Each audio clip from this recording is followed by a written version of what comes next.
I have, for the first time ever, actually, in the history of this podcast, someone from Israel on the show. Welcome to the show, Shaked. Woohoo! Yeah, thanks Woohoo! for having me. I am probably saying your name wrong, so maybe just tell me how to say it properly. So it's pronounced Shaked, but Shaked. actually, yeah, I got used to it after 4 years in Germany. It became Shaked, and I don't even correct it anymore. And sometimes I even say it myself, but it's Now Shaked. that's what I call integration. It's like when you give up your own name, that Yeah, is exactly. integration. But it's like by mistake, but yeah, that happens sometimes. Yeah. Yeah. How do English speaking people say your name? Do they get it correct or Oh, no, never. I no? mean, obviously, people would read it like shaked or, Yes. yeah, shaked is very common, and Yeah. for Germans, it's shaked, but yeah. Shaked. That's funny enough. The way that I was pronouncing it is the way that the Germans pronounce it, which is Yeah, pretty. yeah, yeah. I know, Just says but something in about. Israel, I think it's quite common that the accent in names is on the second syllable. So like shaked and Yeah. not shaked. So Right. that's the common thing in Hebrew. Yeah. So you're the first person from Israel, and we're going to be talking. You're also a dancer, but we're going to get to all of that. But maybe what we can do is start off just telling me a bit of your background, like where you're from, where you grew up. So I'm from Israel. I grew up in Haifa, which is in the north of Israel. Mm-hmm. And around 20 years old, I moved to Tel Aviv, where I lived for about a little bit more than 10 years, I guess. And then I came to Germany. Yeah. So we'll get into your reasons for coming to Germany in a second. But one of the Mm-hmm. big parts of your life, I guess, is this dance, Mm-hmm. your dancing career. So maybe what's your background in dancing, and how did that come about?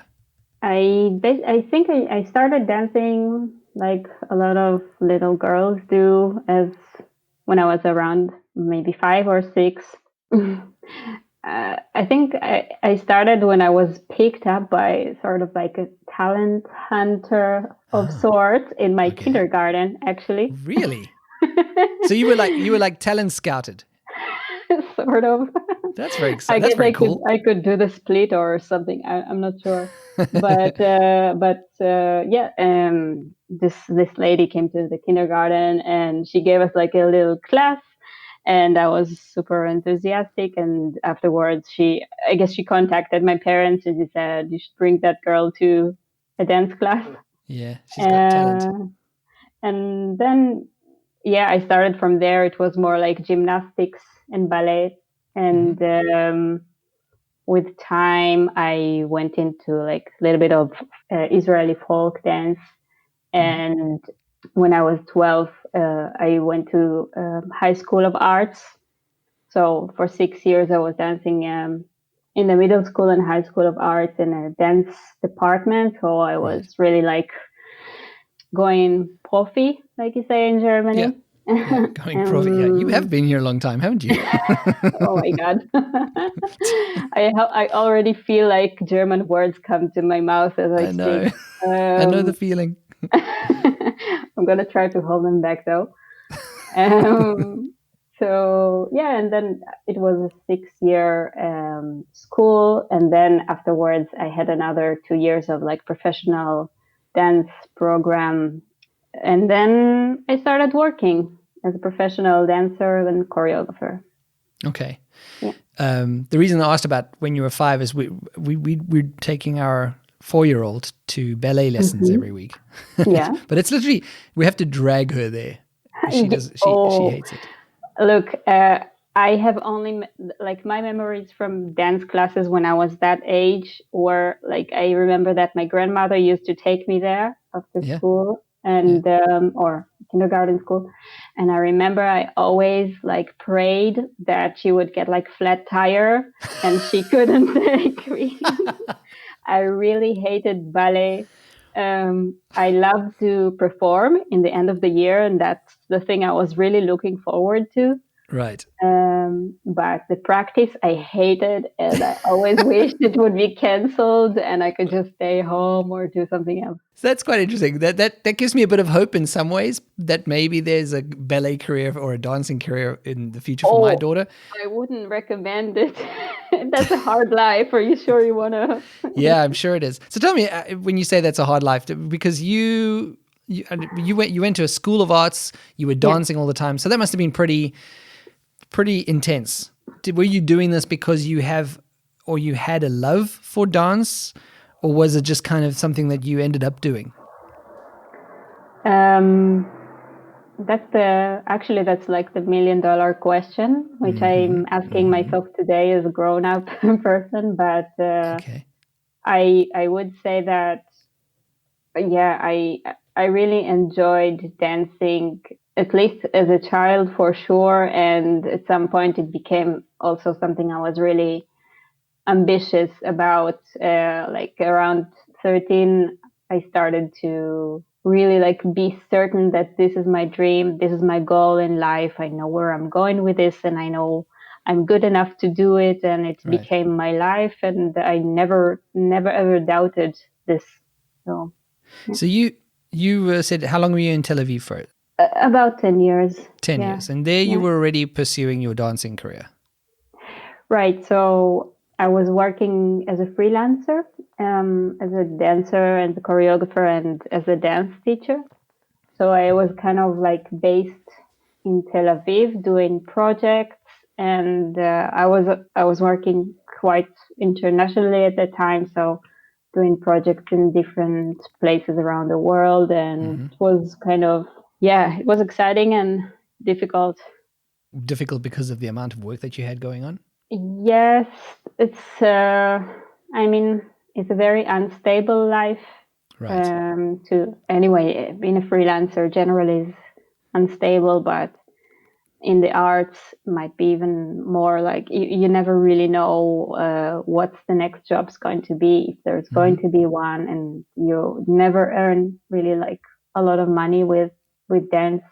Yeah. And of course, if you are like an artist and you create, so that's also a lot of pressure to make your Right. own stuff, and where to bring the resources and where to bring the inspiration. And so Yeah. altogether, it's quite stressful, but obviously also really fulfilling. And that's why I think that's what keeps the artists going somehow. Yeah. It's always the case with all the different kinds of artistic endeavors. Exactly like you say, it's the hours of frustration and practice and putting time in and not knowing if it's going anywhere, and then suddenly you have a moment where everything just works. You're on stage and you give a perfect performance or something like that, and then it just makes it all worthwhile somehow. Right. So it is like this. I guess what something that might maybe be different in dance in comparison to other forms of art or performance even is that it's really about the body. So you also have a feeling that you're actually at the peak of your career when you're 20, Right.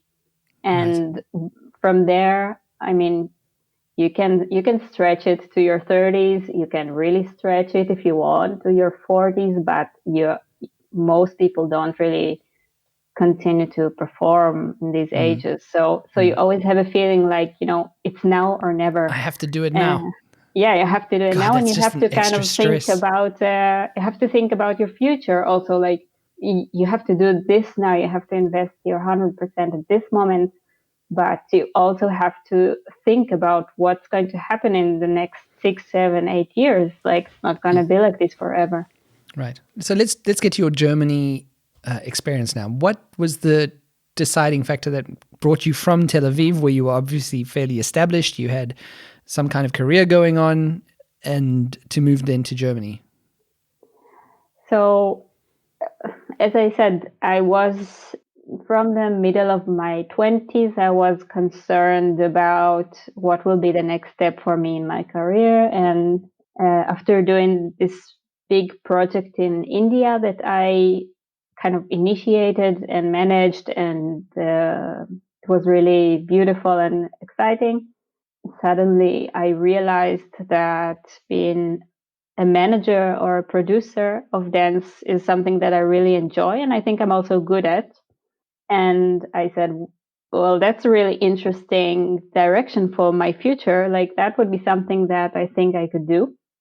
And I started to look for a bachelor degree, which at that point, like all my studies, all my work, I hadn't had any degree or formal certificate education. Right. In Israel, you don't really also need it, or maybe as a dancer, you don't need it because you have your resume, Okay. which is like more impressive than if you had a degree, I guess. Mm-hmm. So I decided to look for a degree in arts management, and I just googled it, and I found random different programs everywhere around the world, and I just looked for the one that from the content of the degree itself and how it's presented, I felt like I connect to the most. And eventually I found this program in Karlsruhe, which is a city I have never heard of before. I didn't know Weltstadt where it is. Karlsruhe. Yeah. But the program looked amazing and it was in English because I didn't speak any German. Yeah. And I just said, okay, so I'll do it. It's Germany. It's awesome. I'm gonna go for Wow. 3 years, do my bachelor, and come back and see what's next. Okay. But that's kind of exciting to think that you could go anywhere in the world. You were just looking for places and you would just, that's an exciting place to be in your life. Yeah, for sure. I also was kind of, I guess you could say that I spent all my adult, quote unquote, life as kind of I don't know how to say, a bit floating in the world, Okay. not really attached to anything and always looking for opportunities to Okay. go That doesn't somewhere and sound do like an something. artist at all. Exactly. So from this perspective, it wasn't even like a big deal for me to Yeah. say I'm gonna leave and go to Germany. I felt like it would be a really like exciting experience Yeah. for me, and then it might open doors for my future career. Okay. So you made the move to Karlsruhe. I mean, I can think in terms of dance, there are a lot of places that you can land up, but Karlsruhe is not really a hotspot of dance. But you were just coming to study. So maybe tell me about your first few months in Germany, what it was like for you there studying dance, studying your bachelor's, I think you said, right? Yeah. So my bachelor was arts and cultural management. Okay, arts and cultural management. Yeah, and the university is like a management university. So actually, this program that I have done is not existing anymore. Oh, So yeah, not because of you though. hopefully not. They were traumatized by me and shut it We're down. like, let's stop this. We're never doing anything like this again. We Please are attracting stop. the wrong people. Might be. But yeah, it was a very like unique program, I guess, inside this management business oriented university. And I came there as I was probably the oldest student in the university. I was 28, studying with a lot of 18-year-old students, which Yeah. was already quite a challenging Yeah. I mean, 28 is experience. not that old, but yeah, that's a difficult Oh, age gap there in university, I yeah, should imagine. Yeah. exactly. 18 to 28 is a really different place in life Yeah. and Yeah. different approach also to the thing I was studying, like because I came after like sort of already like second step of my career and most people just came out of school. Yeah. They have no idea Yeah. at that age. They don't even know themselves at that age. Yeah, but you're not allowed to tell them that. No, you can't. Of course. Of course. No. So you just But have they'll to figure cut it out out by the of the time they're at tent. that age. Exactly. So yeah, so I found myself in Karlsruhe, which I was like not at all feeling it, like not feeling the vibe. Really? So you got here. How Um, long did it take you to realize that? You got here and then you realized, nah, I'm not feeling this here. quite quickly, actually. Oh, no. But I mean, at the real beginning, it didn't really matter because I said, like, you know what, it could be even like, I don't want to say too drastic things, but it could be a really horrible city, but I'm just gonna be here for 3 years, and that's it. So whatever. I need to check if I've got any listeners in Karlsruhe, actually. Yeah, I mean, they probably know it. I'm sorry, no, that's bad. Yeah, but Yeah, okay. So you realized let's put it this way: it wasn't suitable for you. Just for some reason, it just wasn't fitting with your personality. yeah. Yeah. It wasn't. I mean, it's also difficult because I came from Tel Aviv, and Tel Aviv, for me personally, I know I'm not objective, but I've never loved any city like I did Tel Aviv. Like, Tel Aviv is for me the most amazing place to live in, Okay. at least when you're young. So it's like it's a 24-hour city where full of stuff's happening in culture and amazing food and the beach, and it's warm and young people, and so it's hard to compare, obviously, to in Germany.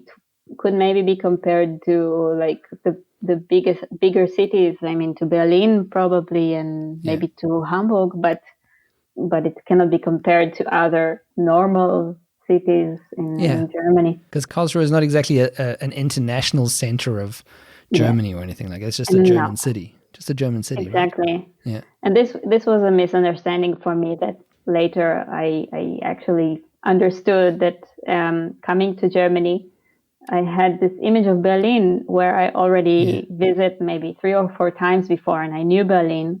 And I had the image of Berlin in my head. And of course, okay, I knew that Karlsruhe is not Berlin, but still there was some kind of illusion there of what Germany is. And Yeah. yeah, it turned out to be not exactly what I imagined. So that was a little bit of a culture shock.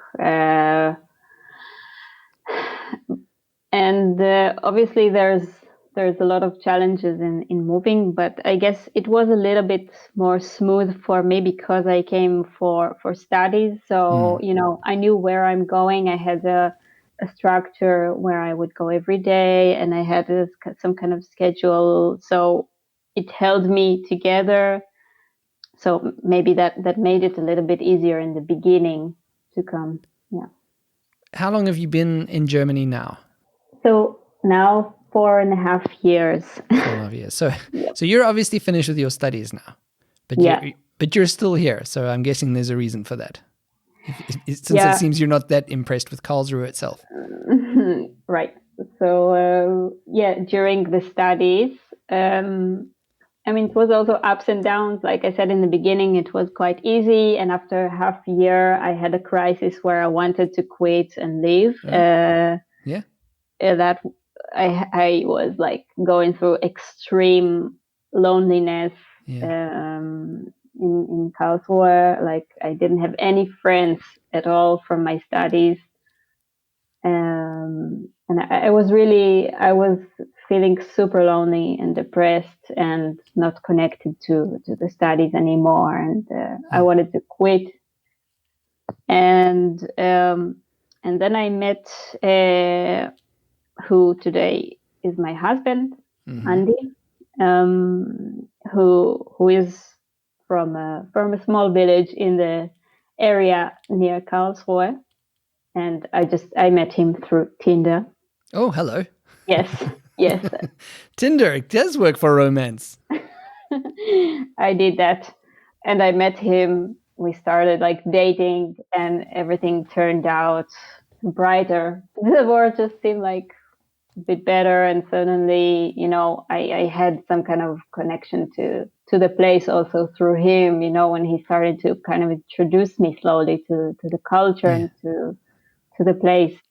So we were together through the rest of my degree, my studies, and then after the studies, it was already clear that we want to stay together, and I'm going to try to stay here and try to see if that works for me to develop myself here with Yeah. him. So, how is that going for you? That is very, very, very challenging, and so far not really going, I may say. I don't really know if this the problem, where exactly the problem lies, but the truth is that I am teaching dance here for a year and a half, and that's like actually my job right now. Okay. But for me, I see it as that's something that I always used to do, and I can always get a job at teaching, but it's not my goal. It's not where I see Yeah. myself going in the future. And the work that the career that I'm trying to build in management, it's just not working. I'm not successful so far with going through job interviews. But I should imagine in a city like Karlsruhe, a lot of because it's not that international, I should imagine a lot of those jobs are requiring a very good level of German or a native level fluency in German. Is that what you're finding? So yeah, that was okay. That was my thought. Being in Tel Aviv, I was working in an extremely international environment. So Yeah. all the places I taught in English. All the Right. places I danced in English. My managers, they were talking to me and my fellow dancers and choreographers, whatever, always in English because it's an international field. Yeah. So that was my perception of arts and dance and management. And that's something that I was expecting also in Germany to be like, okay, so I'm learning German, but I can work in English. Yeah. Sure. And I found out so far, at least in Karlsruhe, I find that it's not acceptable here to not have a very, very, very high level of German. Like, I think they are looking for completely fluent Yeah. German speakers. All the things that I've found so far, they kind of like pretty clearly stated this in their expectations that they are I looking see. for a fluent German speaker in writing and talking. So I'm working on it every day. How's your German right now? It's I think it's good. I mean, I'm totally insecure, and that's my problem with learning a language. I think that I don't dare so much, not that Yeah. kind of person who will go and like it took me about a year until I started like in a bakery to ask for something in German. Until today, I'm a little bit like worried about will I be misunderstood or will they Yeah. ask me something, like a trick question that I Yeah. wouldn't know how to answer. So it gives you a lot of anxiety, would you say? Yeah, for sure, yes. I mean, yeah, the language is my biggest obstacle, I think, or I mean, a challenge. Even though I feel like I'm managing it pretty well, but it was really not easy. I mean, it was really hard work to get to this point. Yeah. I should imagine that the opportunities in a place like Karlsruhe are far less than they are in Berlin or Munich or a place like Tel Aviv. What is the difference between that Tel Aviv culture that you're used to when it comes to the dancing and what you have in Karlsruhe? So, I mean, there are those dense hubs or main cities around the world that they're like a point of attraction for dancers from everywhere. Yeah. And Tel Aviv is a big point which attracts people always, all the time. And Tel Aviv is not an easy place to live in. It's extremely expensive, and Okay. you earn little and you pay a lot. And the dancers and the dance people there, they're all pretty poor, but Right. still they all stay, because it's a really exciting Yeah. place, at least Yeah. in this scene for sure. It's also kind of like it's reaching out of the boundaries of this small community of people who are interested. It's mixing into the clubs and into to the media and into everywhere. So it's a popular activity. And if in Tel Aviv, when I go to visit, when there is no corona, I just every like random day I could find a dance show to go and Okay. watch. Right. In Karlsruhe, before I came, I did my research, like I wanted to kind of smoothly Yeah, sure. land into Karlsruhe. So I was looking for like what's going on, like where can I fit in? And I found so little online, like nearly nothing. I wrote emails to all the people who were involved with contemporary dance in Karlsruhe. Maybe one of them answered back, but there was really nothing. Like this contemporary dance scene is now starting to like slowly gather itself within this 10 people who live in the city to create something together, but there was really nothing. I tried to like reach out to anyone who would be remotely interested, Yeah. and until today, like there's not a lot. There is a yearly festival which I love, like it's 1 month a year when I really can enjoy contemporary dance.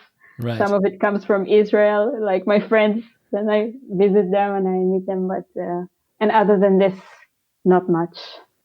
So you've decided to stay in Karlsruhe, obviously, because that is where you landed in Germany, and also your husband has ties to family in Karlsruhe. But I guess that's if you for your kind of ambitions that you might have, you might be better suited for a place like Berlin and Hamburg. Is that a discussion that you guys have had where you would move away, or is that not even an option where you just say, no, we're happy here for the most part, it's just this one aspect? So yeah, that's also a complicated question. Obviously, me staying here would have some advantages. Obviously, my husband can keep his job, Right. and we could stay close to his family, which is important for both of us. Yeah. And that's a sacrifice that I have to make. I mean, I don't have to, that I choose to make, Right. even when it's. I always saw myself as kind of like a flexible person, also physically, but I mean more like mentally, in the sense that I feel like I can find my place anywhere. I just Yeah. need some time, and actually, this time was the most difficult time ever for me to find myself, and I'm still like on the way.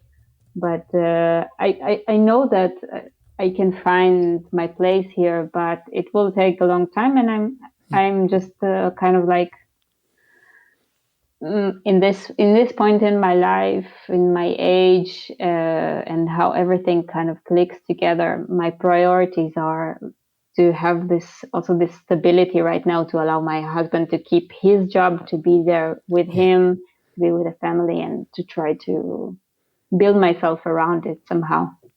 Yeah, because if you're both looking for jobs, and that creates a certain level of chaos as well. At least you have some kind of anchor that you can work from and try find something. Exactly. Yeah. So now you say that you're trying to find your place and you're on your way, but you're not there yet. What are you looking for, do you think? It's also a journey for me to understand what I'm looking for. Oh, well, and I don't think I will have the answer ever. I'm seeing everything as very visual, but if you imagine, there is like a spectrum. From the one side, it's dance, and from the one side, it's management, and there is like a line, Yeah. endless points on the way that could be that I could um, ideally move between. So so I love to dance. I can teach dance. I can manage rehearsals, but I can also go to completely to the other side. Like Sure. I would see myself managing a dance company, or directing a theater. That's like the future, maybe hopes. Yeah. And along this line, there are just millions of different possibilities that I'm not even aware of yet. But that's where I'm cruising Yeah. along, I guess. Yeah. But I think, yeah, it sounds like you've got a clear goal in mind at this point, and there are various Yeah. paths to that goal. And it will probably also change, like Yeah. all my goals change. It's Yeah. just Yeah. the way it but is. like you said, that's part of figuring it out. You're figuring out what you want. And these things are not always that easy because they're also fluid and change over time. Yeah, and I will have different feelings in a few years. I will be a different person. I will feel differently about Germany, maybe, or everything changes all the time. So it's really hard to say what will be my goal in the future. Yeah. Yeah. So let's see. Let's see. You said you were flexible earlier, and then you said physically as well. Do you still get a lot of time to dance? Do you practice? What does that look like? I know you're giving instruction to, I assume, younger people, but do you get to dance yourself? Not younger, actually. Not younger. They're mostly older than me. Yeah. Oh. Yeah. What kind of dance are you teaching in Karlsruhe? So I was teaching for many years improvisation technique called Gaga. Okay. It was invented before Lady Gaga. So just on the record. And it's it's developed in Israel by Ohad Naharin, and it's very,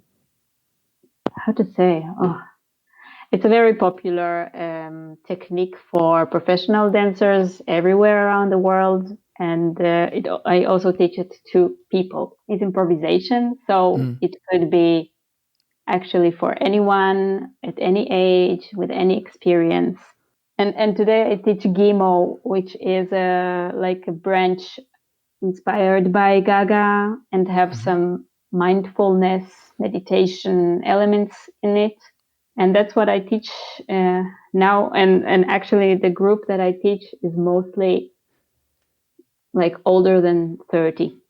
Sorry, what was your question? Did I answer your question? I can't even remember what my question was. So never mind. Wait, what was it? Oh, it was, I think, you know what I was asking is, do you get a chance to dance yourself? Oh, yeah. I created one piece, actually, like one full piece in this time that I've been here. And I also, of course, I do my own classes, and I do yoga, but I don't really dance much. It's kind of snobby from my side, but I don't really like to go to classes that are like not very professional. Sure, I can imagine that. I'm sorry, because I don't enjoy it actually. So I have to feel challenged, and I actually rather do my own yoga class at home and not go to a class where I'm with a lot of like 12-year-old girls or people who are just not professional. Yeah. Yeah, well, I can imagine you're used to a certain level, and then it must be pretty tough to go to somewhere that's not at that level.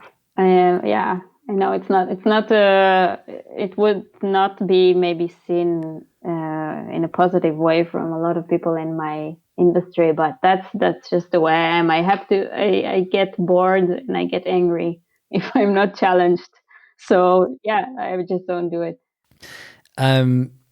So with all these other questions, a question that I asked in the beginning that you said you're still trying to figure it out is, did you get into dance because you love it, or is it just something that kind of happened? And you said that's something you're still trying to figure out. Is that factoring into all of this, that you're trying to figure out, is dance what you want to do? It is, because I'm directing my life in this management path, and I go to interviews.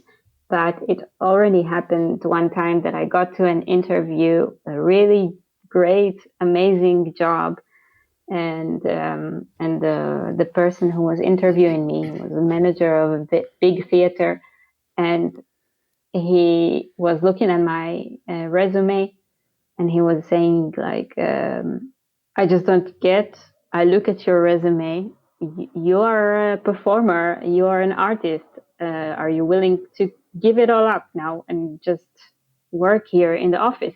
Mm-hmm. And it might seem to people like an obvious question, but for me, it really took me completely by surprise. This question, I completely stuttered. I didn't know what to say. It caught me off guard, and I was thinking later, like, there is something inside of me that's kind of finding it hard to put it aside. It's part of my life since always. And so this point in time, I'm trying to realize if it's so hard to let go of because I love it so much, or because I'm used to it, or what is it exactly that holds me back, and how can I slowly start to let it go and find the next step. Yeah. So I guess that's part of the journey. Yeah, exactly. When it comes to the German culture as such, the people. So first of all, tell me about your friendships in Karlsruhe now. Have you met a lot of well, it's maybe a stupid question. You've obviously met your husband's friends and stuff. So that's obviously helped to integrate a little, right? Yes. But yeah, my husband, he's, is like a really focused portal that I have to the German culture. And I get to know him, and every little weird thing that he does, I always ask myself, is this him or is it German people? Like, are you all like this or is it just you personally? And at some point I started asking him about everything, like the way you eat. Is it you Is or this is it you? all German? Like, am I annoyed with you right now or the German culture? Exactly. So he's the representative of German culture to me. The German ambassador. Exactly.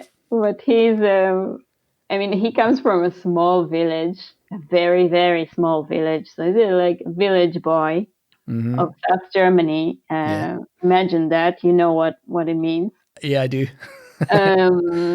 We have such different cultures and understanding and taste in everything. We just have completely different tastes in food, in film, in art, in everything. It's just like completely off. In humor, we don't have the same humor.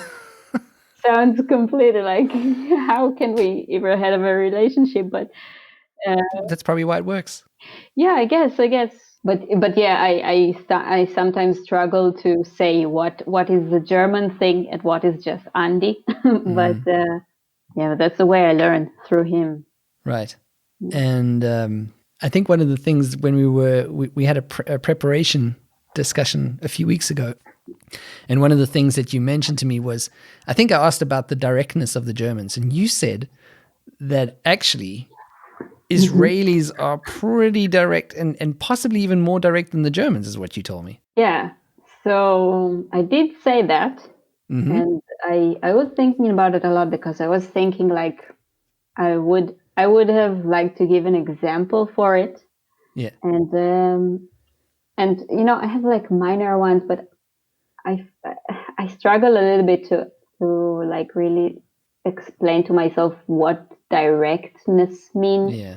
Yeah. But yeah, we Israelis are a very direct people. Well, you'll be at home here. Yeah, I dare say just as direct as the German, not as polite. I don't know if you see Germans as polite, but we see them as polite. No, you Really? don't. My God. What is? They are Yeah. much more polite than us, Yeah. and we are also, I would say, aggressive culture. Israelis see themselves as like warm people. What it basically means is that they tend to be excessively loving or excessively violent. Sometimes it's a fine line, Shaked. Very fine Yeah, line. yeah, exactly. So I guess for me, I mean, when I hear your podcasts and I hear all the people complaining about, how the Kasse lady is not being nice and not chatting, I was like, who the fuck chat with the Kasse lady? Why, in God's name, would you want to talk to the Why cashier would you lady? do that? In Israel, she would like just punch you in the face if you start talking to her. I almost have to make it in my life's mission to go to Israel and experience this culture, because that. How has your husband been with your directness? Has he noticed that you are a lot more? I don't want to say aggressive because that's maybe the wrong word, but it might be perceived as that. So I think that my husband, when he met me, he came with some kind of pre-notion of what Israelis or Jewish people are. Something that he put together from his culture and from the way he was raised. He had an image in his mind. He never met any Israeli or any Jewish person. I don't know I don't see myself as Jewish, but he sees me that way. Right. And obviously there's history there, and so that's kind of obvious that people pay attention to it. So he had an idea of what it would be to meet me. And then he was completely surprised, and he told me, like, after a few days, I remember he was sitting down with me and we were listening to music, and he was like, I can't believe how similar we are. And I was like, what? We are the complete opposites. What are you talking about? We have nothing in common. So, his expectations were that I would be completely different. And he felt like we're kind of similar in culture and in everything. So, yeah, for me, it wasn't like this. But, yeah, this is a matter of perspective. Very interesting. Yeah. So then I think we're going to wrap it up pretty soon. So what I usually do is ask people right at the end if they have any advice for other people that are coming to Germany. And what would you say to someone who's in a similar situation that's maybe coming here for some kind of arts career? What would be the biggest piece of advice that you've learned that you would give them? Okay. First of all, I have to say, like, just be aware that Germany is for me as Israeli, it's a huge place, right? Yeah. It's a big place, and it has variety of cultures and identities and different relations with arts and also with international people. So understand that, do not expect any place to be like Hamburg or Berlin or Köln or whatever. That's the first thing. And second thing, I would advise just to try to work on networking as soon as possible and with everyone, even if they're totally unrelated to your profession, or to just start to get to know people, because I started late, and I think this would have been something that could help me more to get to more places, to get more jobs, and to assimilate a little bit more in the culture and in the place where I live. I think that's very good advice, actually. It doesn't matter if they're, I like what you said about that, it not mattering if they're in the same line of work, even just network, get people's details, and somewhere you might get an opportunity or something that wouldn't have existed otherwise. Yeah. And if not, then maybe you just got a friend, or, it can be bad. And just to open yourself to the people, even when you feel completely that you don't belong and that you're different. That's never mind. Just go for it. Try to meet people. Yeah. Cool. So where can people find you online? They could find me on Facebook. Yep. Facebook. I'm not a very active social media person, but I do have a Facebook. Yeah. Shakit, I wish you all the best going forward. I hope that you figure things out. I always think I need to get all of the guests that I have this year, I need to get in touch with them next year and find out what's happening in their lives, if they've figured things out and how much further they are. So maybe I'll get in contact with you. But thank you so much for taking the time. I really appreciate you being on the podcast. Thank you, Sean. It was great. It was a pleasure. So much fun.